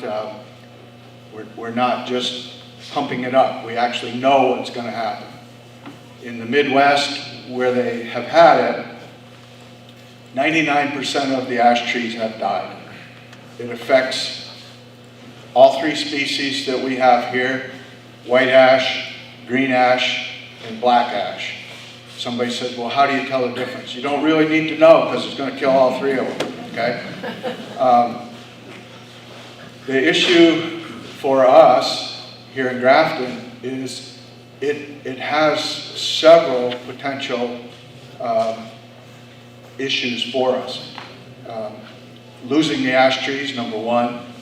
Ash trees, power lines, ash trees, highways. I mean, the potential is there to be a major impact. It's already in Londonderry. If you look at the one picture there that's on the left-hand side, partway down, it looks like a bunch of fried eggs. The yolk is Londonderry. The outside of the egg covers 3/4 of Grafton. So it's not far away from us. It only moves a couple miles per year. So do the math, you say, how did it get from Minnesota to Vermont in less than 20 years if it only moves 2 miles per year? The insect didn't do it all on its own. It had a lot of help being moved with firewood and forest products. So getting from Londonderry to here is not a big deal. The select board has talked about this for a while. We don't have a really good plan. We don't have money in our account. The state doesn't have money in its account to respond, and the federal government has already told us, don't look to the federal government to fix this problem. But the problem doesn't go away just because we don't have any money. So I put the thing up there to make awareness. I hope some people will read the blueprint that says there's going to be a training session March 10th in Ludlow, put on by the Department of Forest and Parks, and it's to help train people how to go and do an inventory of the ash trees we have in town. A logical first step is to find out how many trees do we have, where are they located, and put together some kind of a plan. To me, a dead ash tree on Hall Ranch Road could be a problem for myself and my neighbors, but it doesn't affect a whole lot of people.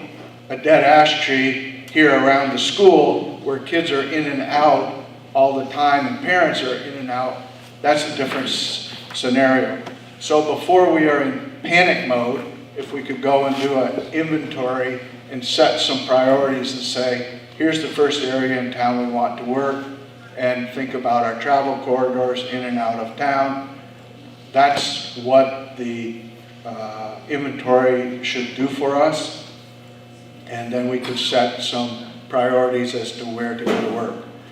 The other part of it is cutting the trees when they're alive. They have some value. They could be firewood, they could be lumber, they could have typical ash uses. But once the trees die, they decay very quickly and their value goes to zero. In fact, now instead of being money in, they're money out, because it's very dangerous to cut them once they die.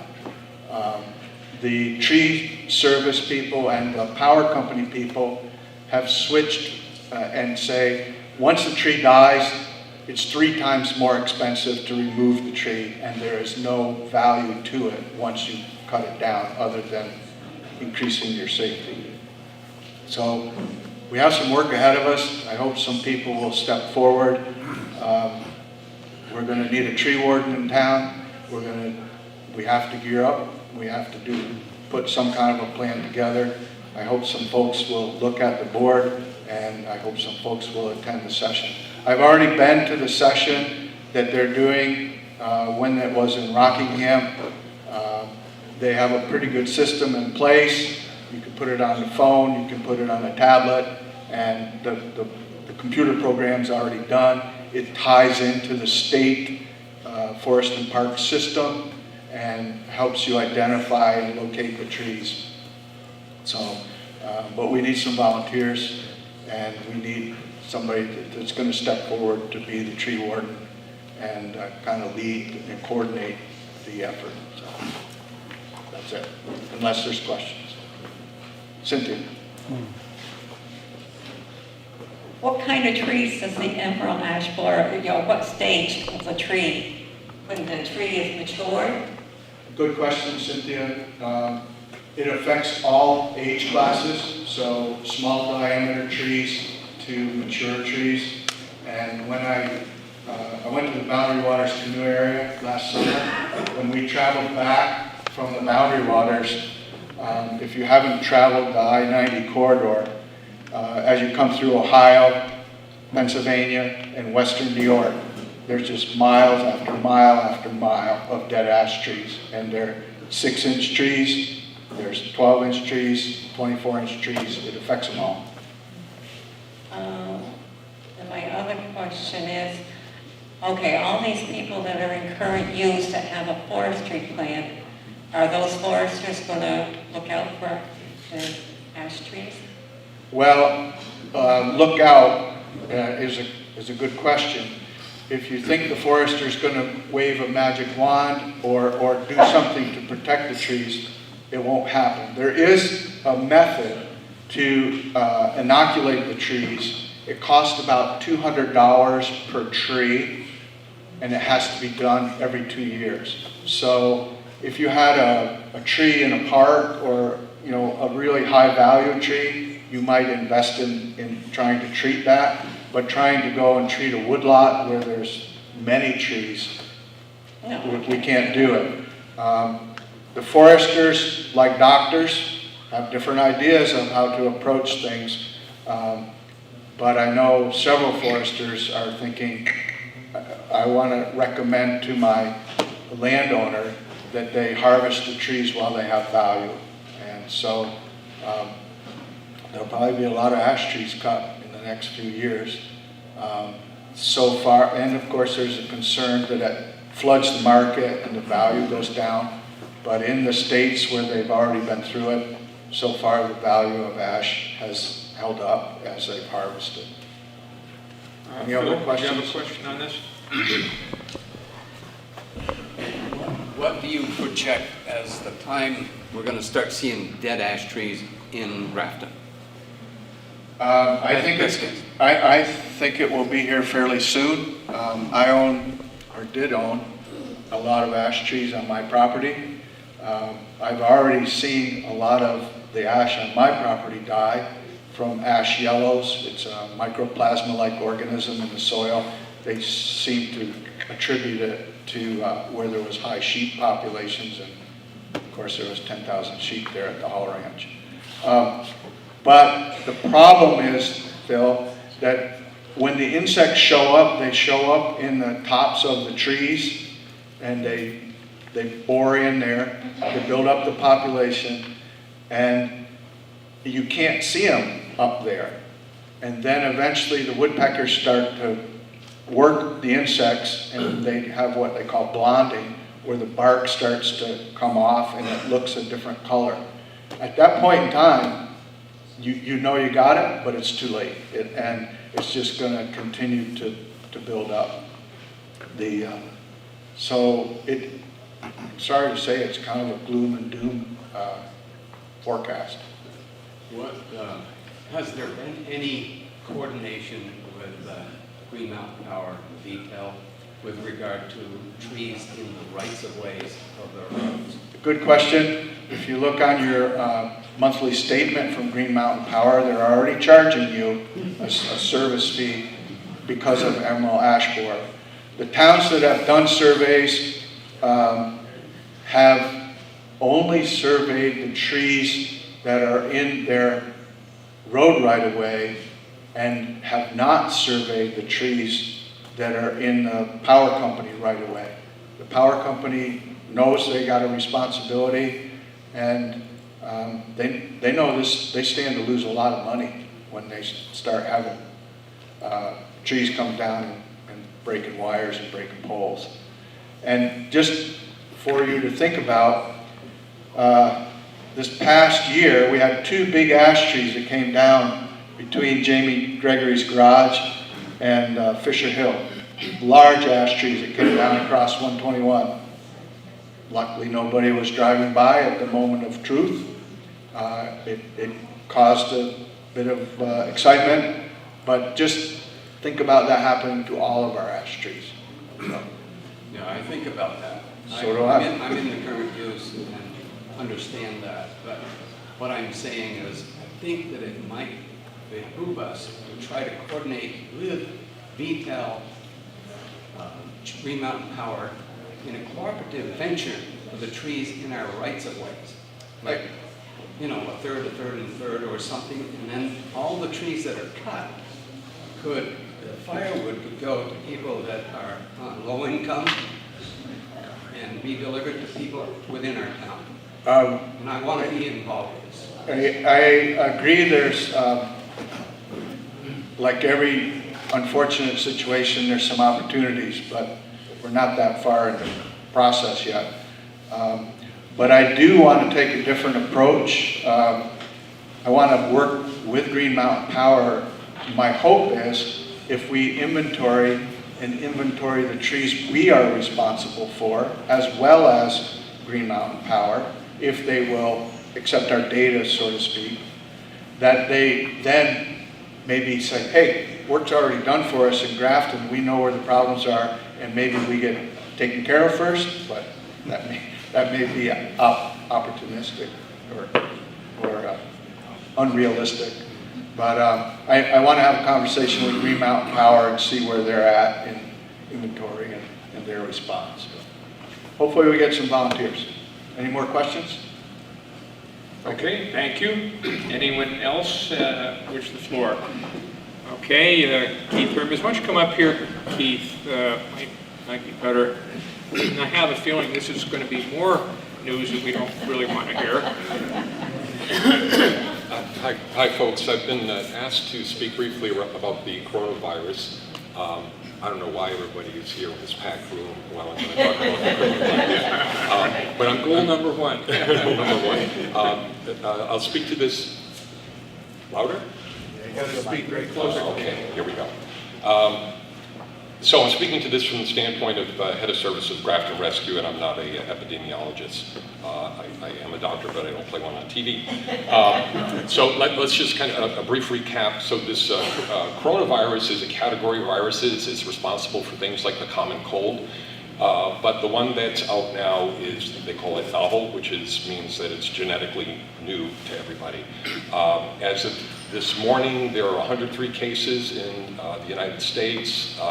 That's up 3 from yesterday. There are 6 deaths. Basically, there are no cases in Vermont, but there are cases in every state that we border. As you know, there was one announced in New Hampshire yesterday. There are approximately 85 cases in the state of Vermont that are under observation, and close to 20 of those folks have had tests sent to the CDC. So it's here, it's close by, and I guess the message is not to panic, which I sense no one in town is doing that.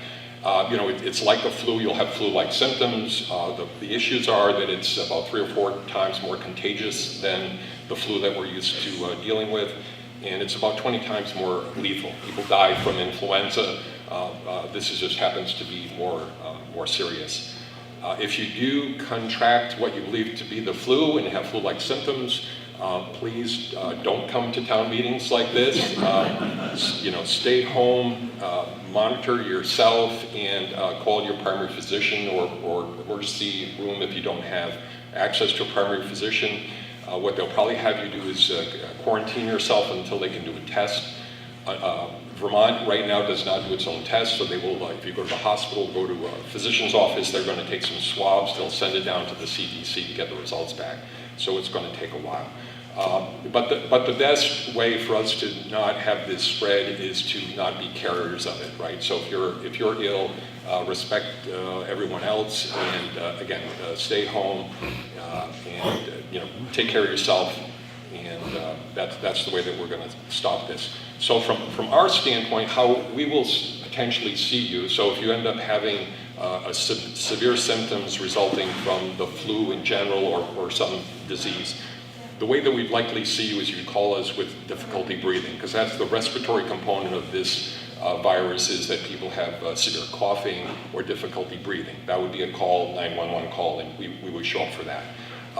The things that we're going to ask is if you've had any travel to a foreign country where there has been outbreaks. Right now that includes China, Iran, Italy, Japan, and South Korea, or if you've been in contact with someone who's had the disease. If those are true and you have these symptoms, we're going to take precautions, which is we're going to ask you to probably put on a surgical mask. We're going to put on a mask.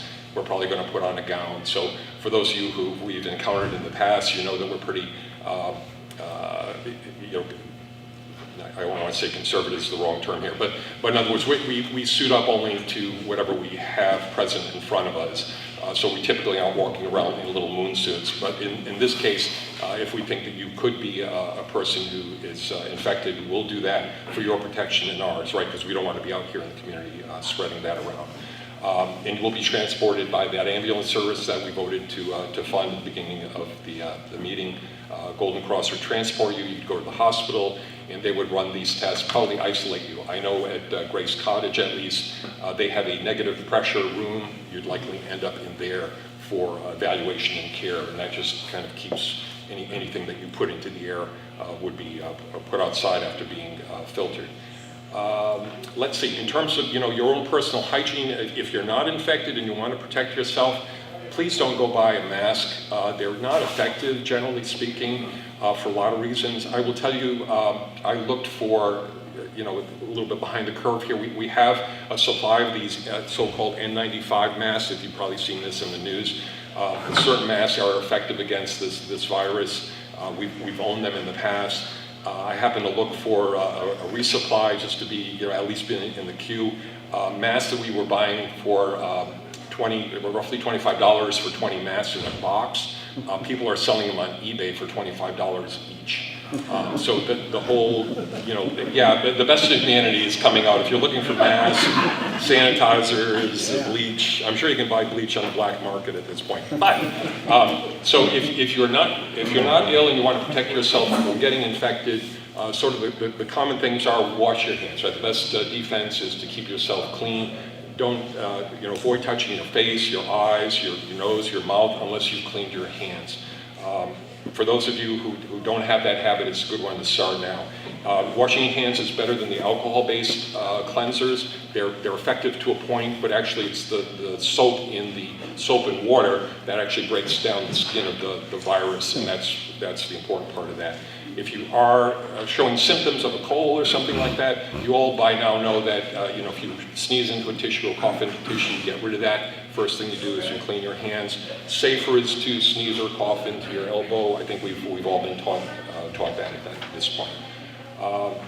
I don't know, so again, I'm not an epidemiologist. If other folks have questions or comments, I can take them or moderate. Yes, sir.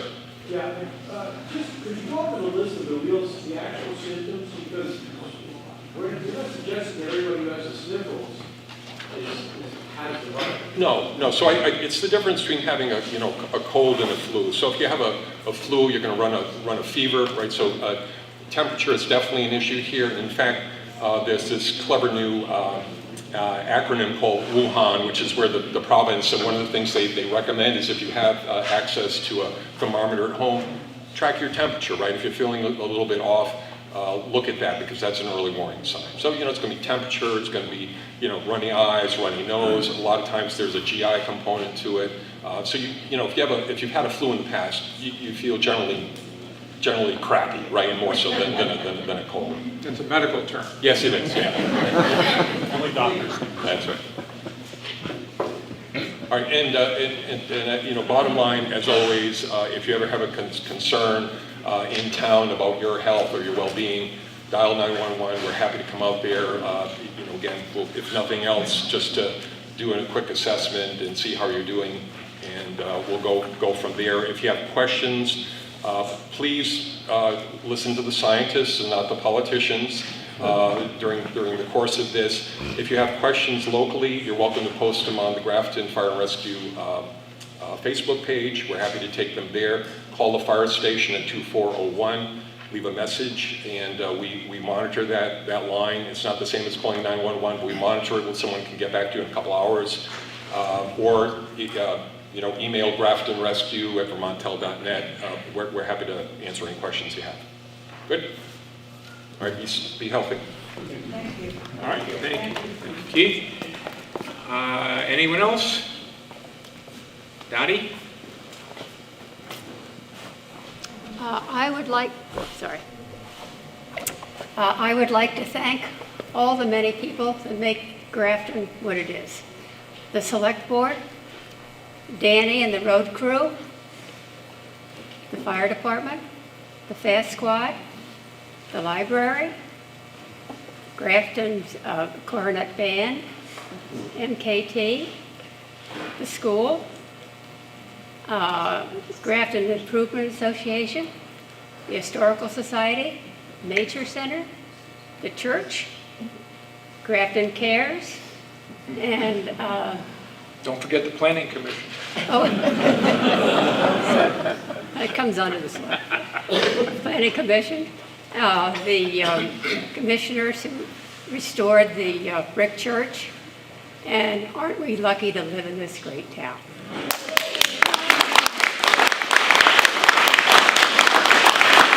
Thank you, Connie. Thinking there's one more person that raised his hand who's on our list of bad news reporters. Jack, you want to come up here where we can see you and hear you? As long as all the tomatoes have been already used and all the rocks are on the ground. Why don't you come over to the side here, and then I can jump in if I have to. Turn the clock off or something. No. We'll make it quick. Okay, Jack Breyer is the chair of the, whatever it is, Unified School Board, Elementary School Board. The Wyndham Northeast Unified Elementary School District. Really rolls off the tongue, doesn't it? I just wanted to let people know a few things that you need to know about the school. The first one is that this school is not closing. There is no plan to close it. Certainly as long as I'm the chair of the board, there's no plan to close it. And I don't think there is any way that we could close it simply because of geography. I want to make sure that people understand that there's no rational way to take kids from here outside the district, drive them back all the way to Westminster. Frankly, the Westminster School is at capacity, unlike ours, and there really isn't any place to put them if we wanted to close the school. I want to talk about why we're not meeting today and talking about the school.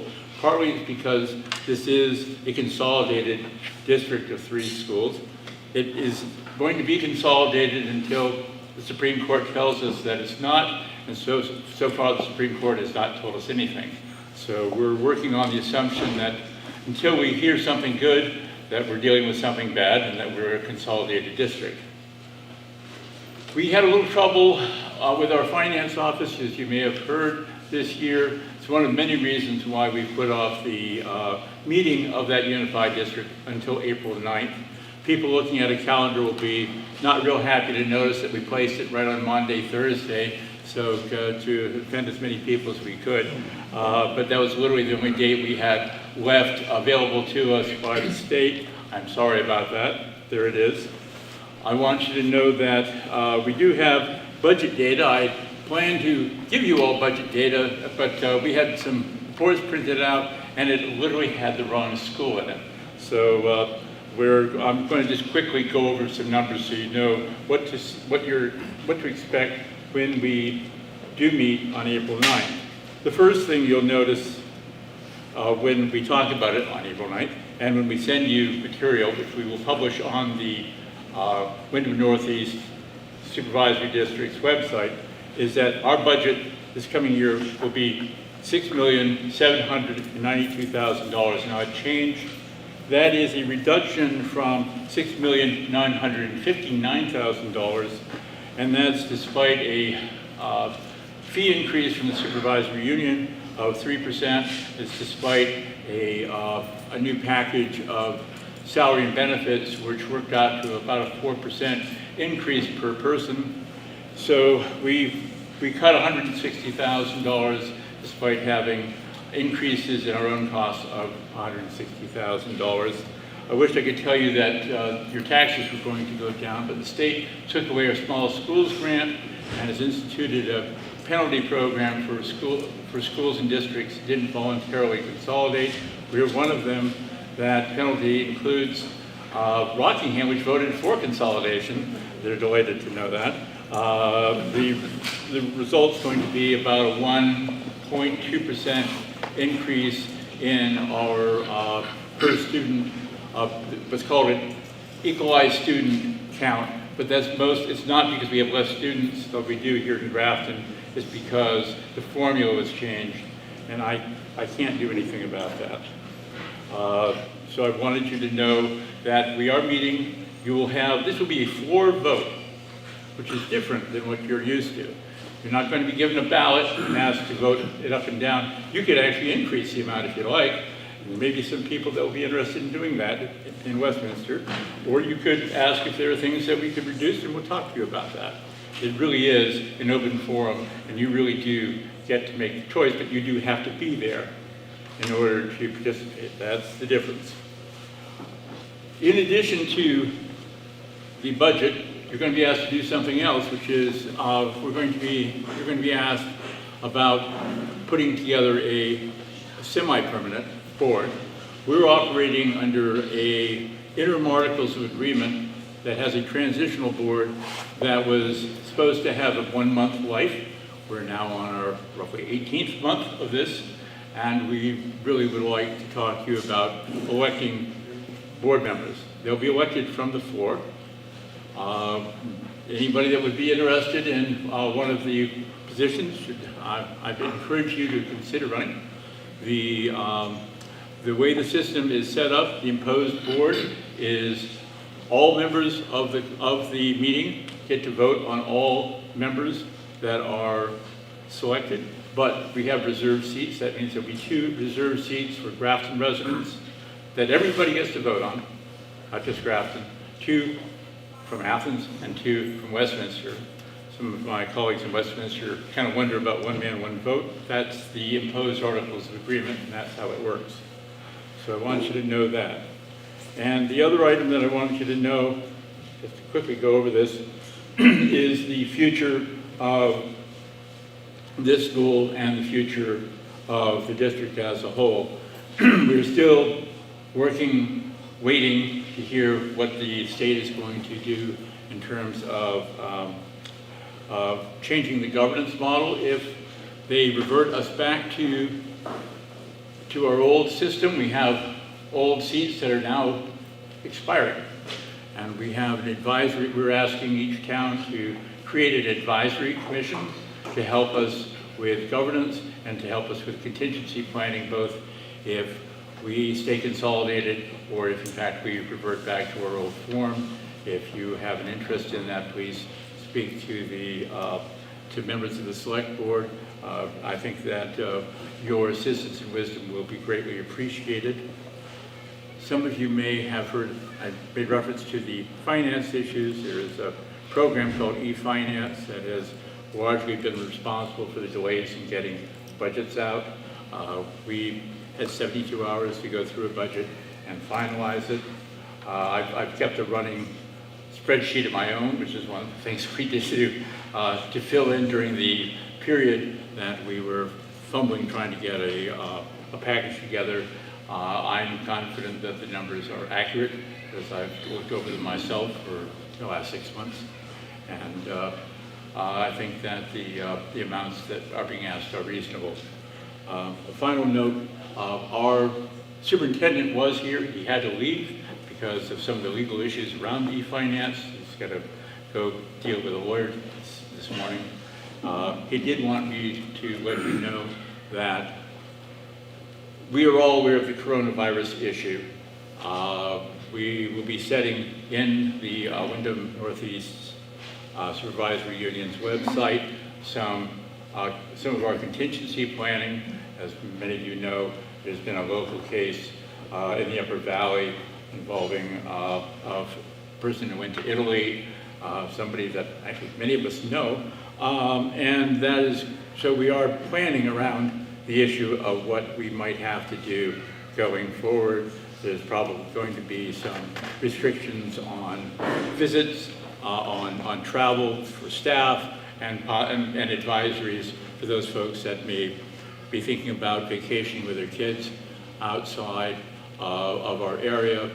Schools are notorious hothouses for things like the flu. We don't think this will be any different, but we are putting together an advisory contingency plan, and it will be published, and we'll be keeping it updated probably every few days. So I wanted to let you at least know that. That's all I've got. If anybody's got a question, if not, Questions? Jack? Scared of it? Yeah, I think we did. All right, well, there you go. Thanks so much. Thank you very much, Jack.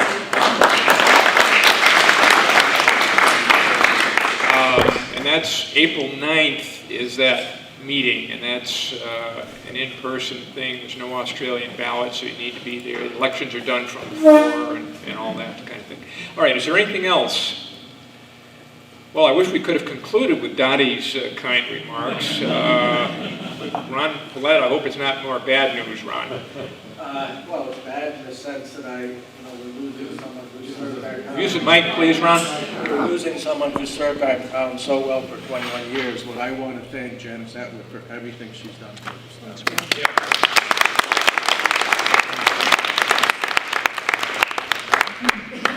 Now, who would think that a delinquent tax collector would be known for her kind heart? But there she is. Okay, well, don't forget your dog licenses. The Grange Luncheon is underway. You can do that. And if there's nothing else, Linda Robertson. I make a motion, we adjourn. You may. And I think we'll just do that by acclamation. So we'll meet here next year, same time, same place, for the 238th annual meeting of the town of Grafton. Thank you very much. Bye-bye.